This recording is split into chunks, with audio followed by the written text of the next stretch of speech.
So we're beginning today by going right to our text, Matthew 11, 28 through 30. These three verses in many of your Bibles are going to be in red, which you probably know means that they are the words of Jesus himself. The words should be on the screen behind me, so here's what Jesus said in Matthew 11, 28 through 30. Come to me, all you who are weary and burdened, and I will give you rest. Take my yoke upon you and learn from me, for I am gentle and humble in heart, and you will find rest for your souls. For my yoke is easy, and my burden is light.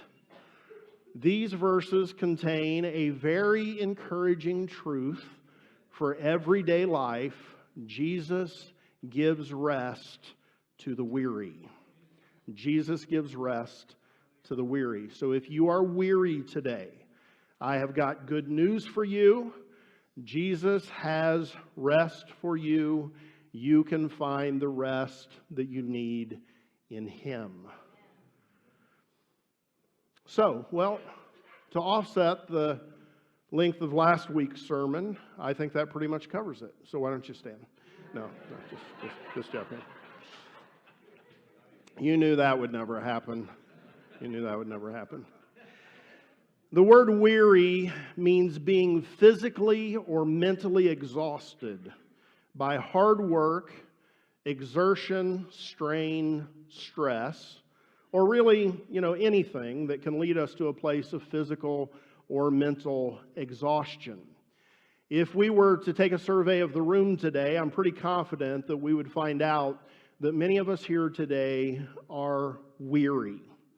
I'm not asking for a show of hands, just for personal reflection. How about you? Are you weary today? I'm asking you to consider that question as we go through the message. Are you weary?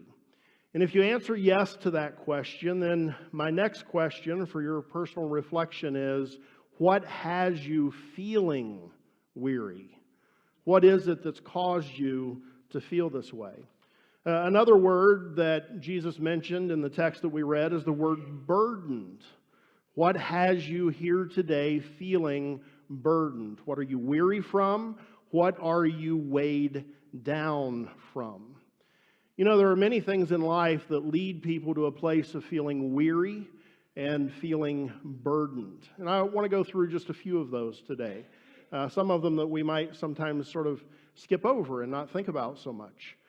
Some of us here today might be weary from our search for truth and our search for meaning in life. I think many of us as Christians assume that everybody that walks in our doors every Sunday is a Christian. But that's not true. Not everyone who comes here each week is a person who has come to believe that Jesus is the way, the truth, and the life. Not everyone who comes here each week has come to the conclusion that Jesus is the answer to meaning and purpose in life. And so people are searching, and some people have been searching for years, and some people are rather exhausted by their search for truth and for meaning. Some of us here today who do say that we're Christians, we're still struggling if we're honest about it. We do believe that Jesus is the answer to truth and meaning in life, but it's sort of stayed in the realm of what we refer to as head knowledge. And so it's head knowledge, but it really hasn't made its way to our hearts. And so it's almost like we're more trying to convince ourselves that Jesus is the way, the truth, and the life, that He is the answer to our search for truth, that He is the answer to meaning in life. And so for both of these groups, the search for truth and meaning can be really exhausting. It can lead a person to a place of weariness and frustration as we wrestle with what is life really all about. And that's a question that's really important. If we fail to answer that question, it can really lead us to a very negative place in life, a place where we truly feel burdened and weighted down by our inability to come to the answer about what life is all about. For some of us here today, the cause of your weariness might be what we talked about last week, and that is that you have gotten locked into performance-based religion. For you, your relationship with God consists entirely of trying really hard to obey God's commands and do what pleases God. And that's a good thing to do, but for you, it isn't so much that you're doing this out of appreciation for Christ's work in your life, God's work in your life, and that you just want to live for Him, and you recognize that obedience to God is the surest path to human flourishing. Those are all the reasons we should live in obedience to God. But for you, instead, it's because you have come to see God as harsh and demanding, and you fear that if you don't do everything exactly right, there's going to be hell to pay for you. This is likely, according to William Barclay, the cause of the weariness that Jesus had in mind as He spoke these words in Matthew 11:28 through 30. The weariness from performance-based religion. In the chapter that follows the text that we read today, Jesus had a confrontation with the Pharisees, which He often did. And the Pharisees, as many of you know, were more concerned with keeping the rules and regulations that they had piled on top of God's commands than they were with actually keeping the commands of God themselves. And so Jesus was always coming into conflict with the Pharisees because they had erected this huge apparatus of rules on top of God's law. And this apparatus that they had created, it was difficult, it was complex. They were very ungracious and demanding how the people of God had to follow all of these intricate rules that they had created. They had placed a huge burden on people that God did not intend for people to carry. And trying to keep all of the rules was exhausting. Trying to fulfill legalistic righteousness was exhausting. And maybe you feel that way. You're of the mindset that God is angry. You're of the mindset that God is just looking for a reason to cast you out. And so you've gotten locked in a performance-based approach to your relationship with God. When we come to the place that we think living in perfect obedience to God is what has to happen for us to remain in grace, it becomes a very heavy burden for us to wear. It's a burden that will wear us out. It will exhaust us. And eventually what it can do, very sadly, is it can frustrate people to the point where they get to the place that they say, you know what, just forget it. I can't live like this. Some of us may be weary from our struggle against sin. We have a besetting sin that we cannot seem to get free from. We're fighting it, or at least sometimes we are, but we're not consistently winning over the long haul, and we are discouraged, and we're confused. That's a heavy burden. That's something that can really wear us out. And beyond these rather specific types of weariness that I've mentioned, there's the weariness that just comes from the challenges of living in a fallen and broken world, which encompasses every cause of weariness that there is. Some of us here today are weary from relational conflict. Some of us are weary from the general coarseness of people that we work with and interact with on a daily basis. Some of us are weary from financial struggle. Some of us are weary from marital problems. You're weary from the crazy number of just life moments that you've had recently.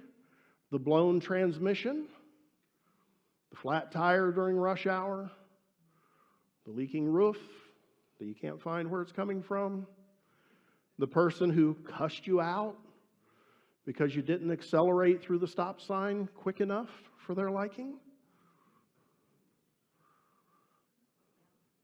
I had a delightful woman recently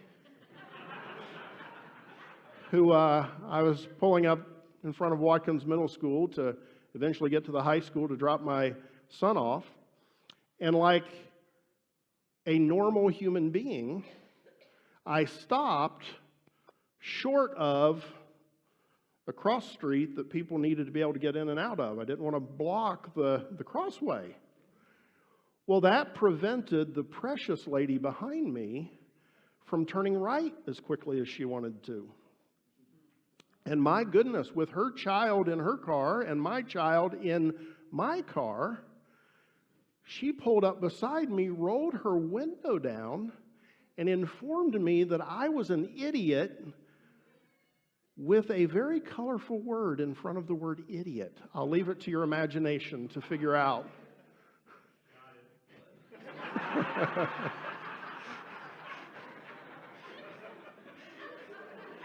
Rick's got the word. You can ask him if you couldn't figure it out. If they ask Rick, just give them the first letter. Don't say the word. All right. That was a just life moment that had me pulling away saying, God, I really need your help because I don't like hardly anybody right now. All because of that one woman. Just life moments that, and when you get those over and over and over again, which I tend to do, you get a place where you say, my goodness, I'm tired of this nonsense. We're probably all weary from the current political climate that exists in our country. Whatever your views on politics, whatever you think is the cause of the problem, even those of us who would be maybe in very different places politically, we probably could all be in agreement that, you know what, whatever our viewpoints, this whole thing is just a mess, and it's all very tiring. And we're just exhausted from it all. So what is it for you? If you're weary, what is it that has you feeling weary? Our answers to that question are likely as numerous as the number of people in this room. But no matter how varied and numerous our answers might be to what's led us to the place of being weary, Jesus has the answer for us. And His answer applies to each and every cause of weariness that is represented in this room today. So if you are burdened because your search for meaning has left you unsatisfied, if you're weary because you've gotten to the point where you view faith as being all about performing religious obligations, if you're weary from an unrelenting fight against sin, or if you're weary from the challenges of life in a broken world, Jesus has the answer for all the weary and burdened people. And so to the weary, Jesus says, to you, Jesus says, come to me. He invites the weary to come to Him. And what this is it's an invitation to a close and personal relationship with Him. He does not say to us, if you're weary, schedule yourself a weekend at a resort. He says, come to me. He doesn't say, if you're weary, quit your job and find a less stressful job. He says, come to me. He doesn't say, stop doing anything that doesn't make you happy. Your kids don't want you to do that. Meals, laundry, don't stop doing that. He says, come to me. He doesn't say, cut toxic people out of your life. He says, come to me. Now, you might go to a resort to spend time with Jesus. When you come to Jesus, He might speak to you and tell you to find less stressful work. When you come to Him, He might reveal to you things that are draining you and encourage you to cut those things out of your life. And Jesus might tell you even to cut a toxic person out of your life. But the answer to your weariness is not any of those things. The answer to your weariness is Jesus. The answer is to turn to Jesus, to run to Jesus, to accept His invitation to come to Him. And He promises that those who heed His appeal, those who accept His invitation, He promises to those who come to Him, and I will give you rest. To all the weary people who will come, Jesus promises to give them rest. There's no equivocation. He's not uncertain on whether He can deliver rest or not. He knows that He can. He's very certain He has rest for the weary, and He will give it to everyone who comes to Him. Those of you who have come to me for, what they call pastoral counseling, you know that I usually begin by explaining to you that I am not a professional counselor. I let you know that I can listen and I can pray. I can give any biblical insights that I might think of, but I'm clear to let you know that I'm not a trained counselor, and you probably want one of those at some point. What am I doing when I do that? I'll tell you what I'm doing. I'm lowering your expectations. I'm telling you, don't expect too much, because I'm pretty limited here. That's what I'm telling you. The line is going to be long for counseling now. My point in sharing this is that Jesus is not like that. He doesn't offer any disclaimers. There's no equivocation. He knows who He is. He knows what He can do. And so He simply says to you, if you come to me, I will give you rest. No uncertainty. No uncertainty. And this rest that Jesus offers is something that goes beyond an afternoon nap. It goes beyond catching up on some much needed sleep. According to Michael Wilkins, Jesus' promise of rest here is the promise of, quote, a realization of deep existential peace, a shalom, or a sense of ultimate well-being with regard to one's relationship with God and His commandments. Now remember that it's likely the most direct application of verses 28 through 30 were for people wearied by trying to live up to the performance-based religion of the Pharisees. It was an approach to religion that left people lacking confidence about where they stood with God. It was an approach to religion that left people with a flawed view about the commandments of God and a flawed relationship with the commandments of God. And so Jesus is offering to those kind of people a realization of deep existential peace, shalom, a sense of ultimate well-being with regard to their relationship to God and His commandments. And for this and every cause of weariness that we could list, I believe that this is what Jesus offers us. He offers us deep and lasting peace, shalom. He offers us a sense of well-being about our relationship with Him and our relationship with His commandments. And so if you're searching for truth and meaning, Christ is your source. You will find what you're looking for in Him. At the end of the search for truth is Jesus. He's at the end of that road of searching for truth. At the end of your search for meaning, there stands Jesus. If you're struggling with sin, Christ is your source. You'll find what you need in Him.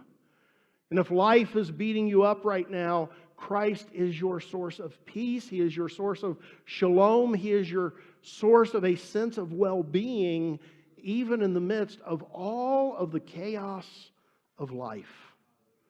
When we come to Him, when we really come to Him, we can have rest and peace even in the midst of our chaos, even when we are surrounded by storms. By storms. And Jesus invites us to come, and He promises us rest. And then He lets us know what it looks like to come to Him. And here's what He says: take my yoke upon you and learn from me. I think we have a picture of a yoke. A yoke is a wooden cross piece that was used to attach two animals together and then attach them to a cart or plow that they were going to use as they plowed a field together. At least 3 commentaries that I looked at this week indicated that there is a legend that Jesus made yokes in his carpenter shop in Nazareth. It's a legend, no idea if it's true or not, but it's neat to think about. That Jesus made yokes in his carpenter shop, and they speculate that perhaps he was referring to those yokes that he made in his carpenter shop to make his point here in Matthew 11:28 through 30. If that picture's still up there, you can take it down. A yoke is a means of getting an animal to submit to the task that the animal needs to perform. And it has very specific meaning in this text, in the way that Jesus used it. And so let's consider what it means to take Jesus' yoke upon us. Here's what it means. It means to enter into submission to Jesus. We recognize him for who he is. We accept his invitation to come to him. We recognize that he has the answer to life, to meaning, to purpose. We see him as the answer to rest and peace and joy. And so we come to him and we submit to him. To take Jesus' yoke is a metaphor for discipleship, for following him. Jesus said, "Take my yoke upon you and learn from me." I'm also told that in the first century, when there was a promising young scholar who desired to become a rabbi, that he would find a rabbi who he wanted to learn from, and that he would ask to become a part of his rabbinical school. And the rabbi would put the man through a series of tests, the young man through a series of tests, to make sure that he was really willing to follow and to learn, and that he had the capability to take on the teachings of the rabbi and to understand them. And when he had determined that the young man was truly committed, he would welcome him into his rabbinical school. And it was said of that student that he had taken on his rabbi's yoke. In other words, he had submitted himself to follow his rabbi, to learn from his rabbi, to immerse himself in the rabbi's teachings, and to be truly led and molded by the rabbi. Where the young man came to the place where he thought and lived like the rabbi thought and lived. What was important to the rabbi was important to the student. What wasn't important to the rabbi was not important to the student. And so to be yoked was a metaphor for following and learning. When we take Jesus' yoke upon us, we are committed to following Jesus and learning from Jesus. And this is what we must do if we want the rest that Jesus offers.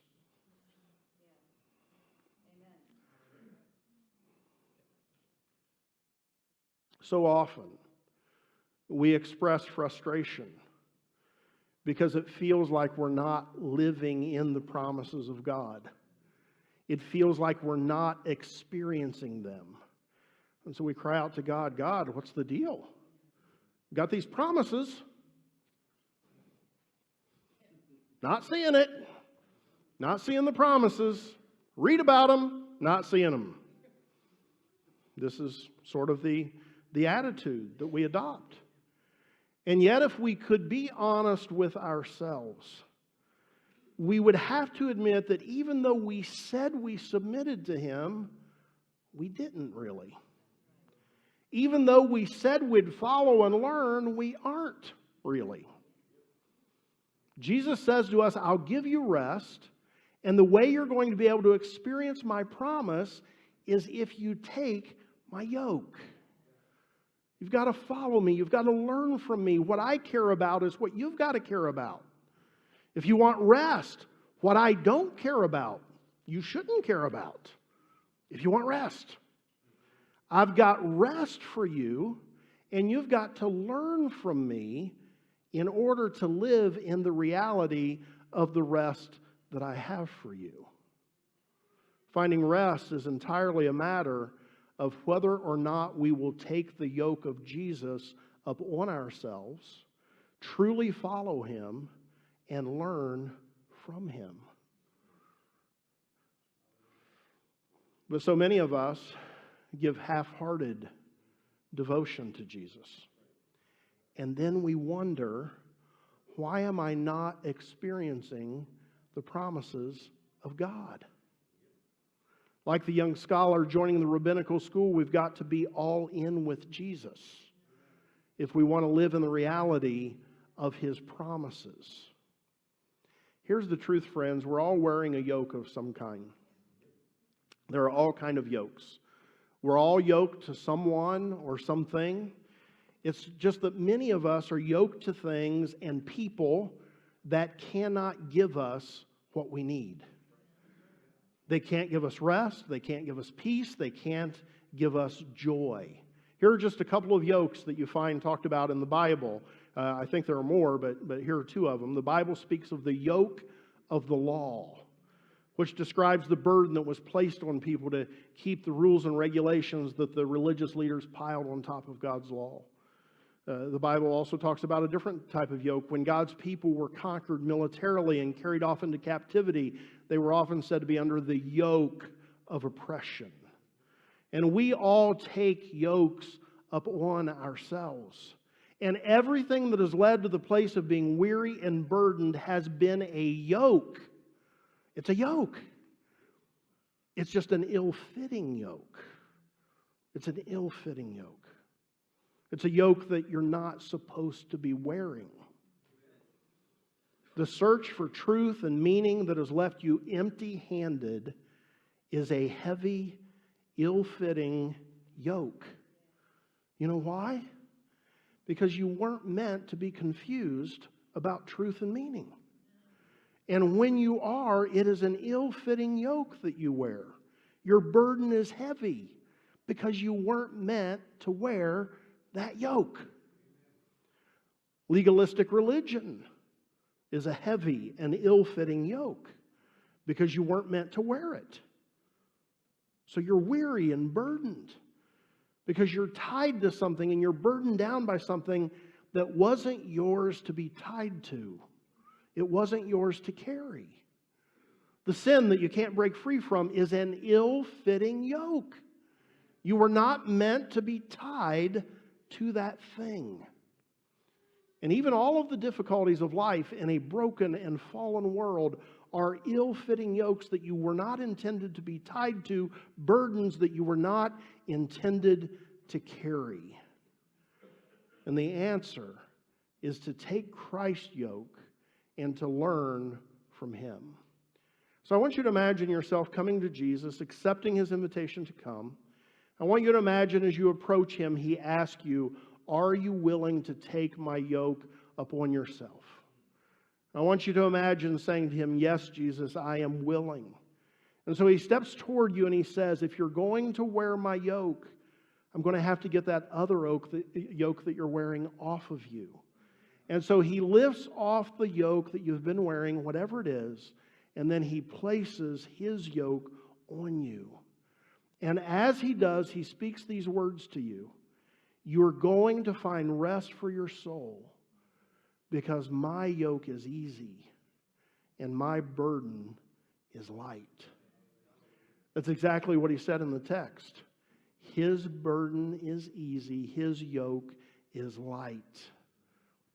What Jesus means in saying that, what He means with the words, my yoke is easy and my burden is light, isn't that if you come to Him and learn from Him, that everything in life will now be easy. And you'll never have any difficulties from this point forward. That's not what it means. My yoke is easy, my burden is light, does not mean that. He's not even saying that following Him isn't going to be demanding of you. Because it is. It is. The reason He says that His yoke is easy and His burden is light is because this is the yoke that God has designed especially for you. We could also say it this way. This is the yoke that you were created to wear. Jesus' yoke is the yoke that fits you. It's the yoke you were intended for. You were created for a relationship with God. You were created in His very image. You were intended to find your purpose and the meaning of life in Him. That's the yoke that fits you. The yoke of constantly searching for truth and meaning outside of a relationship with Jesus, you weren't meant to wear it. It's an ill-fitting yoke. It's a heavy burden. You're meant to follow Him and learn from Him. You're meant to pattern your life after Him, to live as Jesus has shown us is pleasing to God. That is the yoke that fits you. Trying to earn your way with God through performance-based religion, that is an ill-fitting yoke. You were not intended to wear that yoke. And it should be noted here, I think, that Jesus' yoke does not represent lawlessness. It's still a yoke. It's still a yoke. It's still submission. In fact, when we understand the New Testament the way that we should, we come to find out that it's actually a good bit more demanding than the Old Testament. Because in the New Testament, Jesus is not so much concerned with external obedience as He is concerned with obedience that flows out of a transformed heart. So He's concerned with the heart, not just the white-knuckle, resentful obedience. It's a transformed heart. But when we take Jesus' yoke and we learn from Him, one of the great benefits is that our thinking begins to change. And here's what we discover. We discover that the commands of God aren't rules to limit our fun. They're God's prescriptions for how human beings flourish. That's what the commands of God are. They're God's advice for how humans can have the best experience of life. And so when we come to Him and we learn from Him, we no longer consider His commands limiting, we consider them freeing. They're how we get the best out of life. And so if you want your best life now, live the way the author of life, who knows how life works best, tells you to live. And when we come to Him and we learn from Him, we begin to believe this way. And so we begin to respond this way. And this is what it means to take Jesus' yoke and to learn from Him. It means that this is the yoke that fits you. It's the one that was designed for you. It is the one that we were designed to wear. Even when we deal with the challenges that come to us from simply living in a fallen and broken and sin-ravaged world, even then the yoke of Christ helps us to make sense of all of it, of all of the chaos, of all of the trouble, of all of the difficulty. Friend, you were not made, you were not equipped to face all the difficulties of life on your own. You simply were not meant for that. You were not meant to suffer the loss of loved ones or endure chronic illness or relational fracture or any other pain that life brings us. You were not intended to face those things alone. You're meant to face all of those things with Christ, yoked to Christ, connected with Christ. And so when we've come to Jesus, when we have taken His yoke, when we're following and learning from Him and growing in likeness to Him, when that becomes our highest concern, then all of life's difficulties are faced with the help of God, the strength of God, faced with the strength that Christ provides us, and they are faced with a God-shaped perspective. A God-shaped perspective on life. They're faced knowing that in all things, God is working for your good. Those things are faced knowing that in our darkest moments, we still are not alone. Faced knowing that even that horrible nemesis, death, has been conquered. And that when we come to that point, The worst thing we feel when we come to that point, that even that, because we're connected to Christ, we can see it as simply a doorway to eternal life. This is the yoke that fits. Facing life apart from Christ, that is a heavy, ill-fitting yoke that we were never meant to wear.